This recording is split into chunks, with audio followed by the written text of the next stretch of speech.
Ele é um coronel. Cara com poder, com armas e com tropas. Tropas! Um escândalo. Aí, o revelado ontem pela Veja, né, com o mapa do golpe, com todas as orientações do golpe. Você chegou a dar uma olhada nisso? E dei por alto. Isso eu queria te ouvir, do ponto de vista jurídico, o que dá para fazer com esses golpistas que ainda estão, no caso do coronel, está trabalhando em Washington. Eu acho que teria que ter medidas duras em relação a... Mas, assim, medidas eu falo sem deixar de preservar o devido processo legal, direito de defesa, mas isso é uma prova importante, porque você começa, vamos dizer, para mostrar, inclusive, o dolo específico, que eu acho que... Porque teve juristas, por exemplo, de ultradireita, o Ives Gander, por exemplo, defendeu que não havia crime de golpe de Estado, nem de ataque aos poderes, porque era mera depredação de patrimônio público. Né?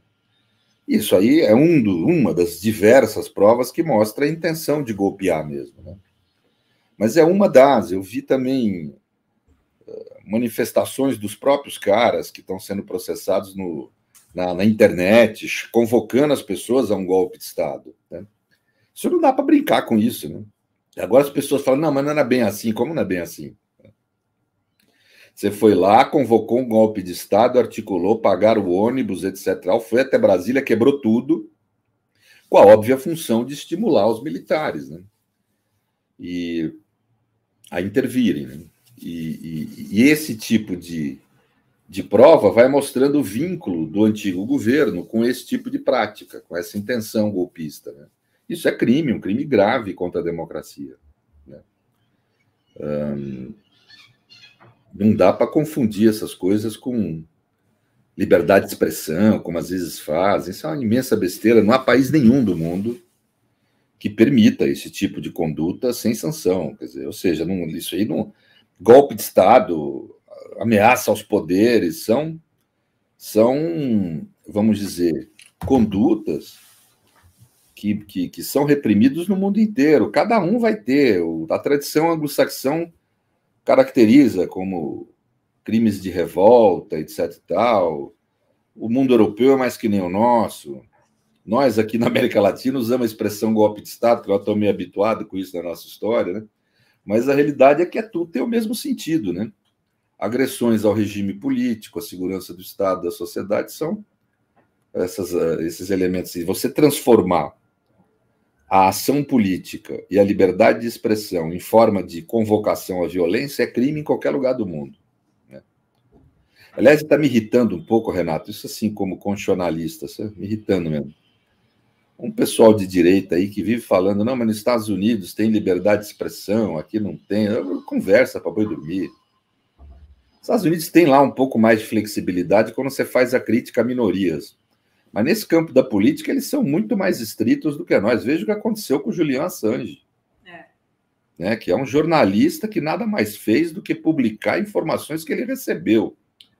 Mas tinha que se guardar sigilo. Quem tem que guardar sigilo não é o jornalista, é o agente do Estado.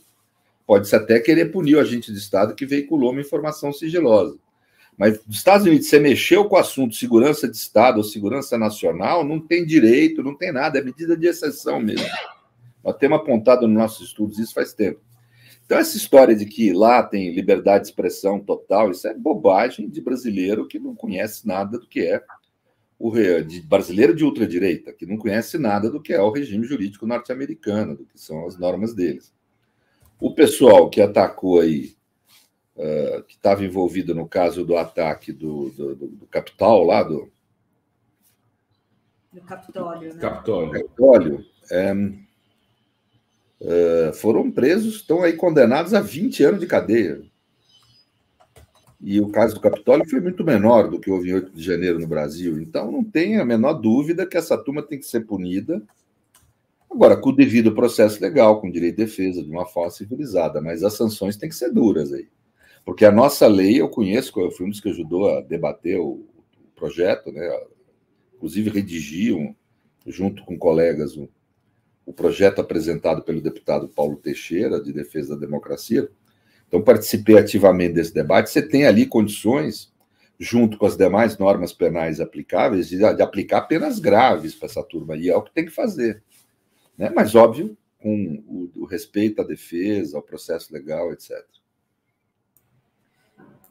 E assim, o que essa matéria, esse relatório mostra que eles esperavam, só não se concretizou porque o Bolsonaro não deu a ordem a ele, né? Não deu a ele,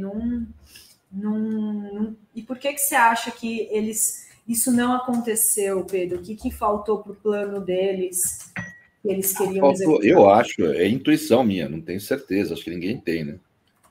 Tem uma intuição minha de que eles não conseguiram apoio no meio militar, integralmente, sentiram que na sociedade civil não teriam muito apoio, né? E não tiveram, né? É gozado. Se você pegar uma boa parte de quem votou em Bolsonaro, apoia a democracia. Quer dizer, a sociedade brasileira, nesse ponto, é muito interessante. Ela tem aí uma postura muito clara de defesa da democracia. Isso é um ganho, né, da gente. É estarrecedor, né, Rovai, essa questão revelada aí, essa estratégia que eles estavam nesse plano golpista. Então, eu queria até ouvir mais o Pedro sobre isso, Dri, assim, tipo, são penas duras. Cara, não é chamar o cara de Washington e mandar ele para Carapicuíba. Isso não é pena dura, né? Carapicuíba é bem legal, inclusive, não tem nada contra Carapicuíba. Mas, ou para Praia Grande, para falar aqui de onde eu tenho lugar de fala, ou aqui em Santos. Não. É pegar o sujeito e instaurar o devido processo legal, como diz o Pedro, e para levá-lo a consequências que eu imagino que serão. O cara, ele não é um zelador, ele não é um motorista de Uber, ele não é um jornalista que está falando em golpe, Dri. É diferente. Ele é um coronel. Cara com poder, com armas e com tropas. Tropas! Para dar o golpe. Numa hierarquia militar. Onde ele deveria respeitar as regras do jogo. E eles estão fazendo... Peraí. Esse tipo de conversa, nem brincando o militar pode fazer, Dri. Se chegar alguém e brincar com ele, aí vamos dar um golpe, ele tem que mandar prender. Falar aqui não, só me respeite, sou militar. Não pode falar isso na minha frente. Entendeu? Não é assim. Imagina ficar tramando. Que loucura, Adri. Não, uma loucura, né, Rovai? Pois é. Vamos ver o que vai acontecer com esse coronel. O Pedro tá voltando, gente. Não se vão. Jean Lawande Júnior, né? Que se dão, pelo amor de Deus, o homem tem que dar ordem. É o que ele pedia para o Mauro Cid. Agora está lá em Washington, né? Pedro, você está falando de que teria que ter punições, ter penas duras para isso, na tua opinião, né? Sim. Demora um tempo até o devido processo legal rolar. Óbvio que para punir cada um tem que provar a autoria e materialidade do delito no processo, com direito de defesa. Mas ali, pelo que eu acompanhei, a prova é farta. Tanto do golpe quanto do ataque aos poderes, organização criminosa, uma série de crimes aí, a prova é farta. Então não vai ter muita dificuldade, pelo menos da maioria ali, ser condenado. Com relação a um ou outro, não vai se provar autoria, vai ter dificuldade. Aí eu acho que tem que abandonar esses processos, focar nos que a prova é farta e condenar, que é a estratégia que eles adotaram nos Estados Unidos. Eu achei perfeita. Eles selecionaram lá as lideranças, os que tinham bastante prova, e botaram esses caras na cadeia para servir, inclusive, de exemplo. Mas assim, eu acho que é o que teria que acontecer aqui no Brasil, sabe? E é o que eu acho que está encaminhando para acontecer. Acho que vai ser muita gente condenada aí. E como foi atingido a sede do Supremo, o Supremo pode julgar isso em instância originária. Então não vai ter recurso, mimimi, não vai ter nada.